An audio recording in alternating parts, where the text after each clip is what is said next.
Are you a beginner looking to complete your first Instacart order? Here's a simple step-by-step guide to help you get started. First of all, you want to open up the Instacart Shopper app or head over to the Instacart Shopper's official website. Make sure to log into your account. Now you want to tap on the Go Online button. This will display available orders showing the amount you earn, the distance you'll need to travel.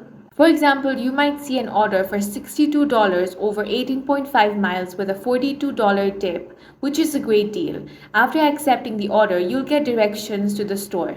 If you're already at the store, just tap Start Shopping to begin. Now you'll be given a to-do list with the items you need to shop for. When you find an item like a banana, tap the check mark to confirm you have found it.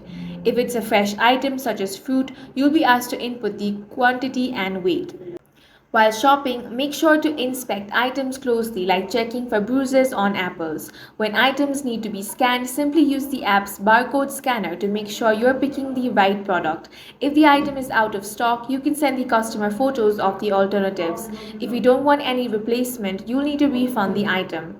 When you've gathered all the items, make sure to check out the last frozen and refrigerated items. At checkout, review all instructions carefully, especially any promo codes or special requests. Once everything looks good, confirm the payment method and complete the transaction. After checkout, take a photo of the receipt of the customer. Then note how many bags you used for the groceries. Once done, transition to the delivery screen and head to your customer's address. Some customers may add special delivery instructions like ringing the doorbell and knocking loudly, so be sure to follow those. Once you've delivered the groceries, swipe to complete the delivery. And that's it. If you like this guide, be sure to hit subscribe, leave a comment, and check out other videos for more tips.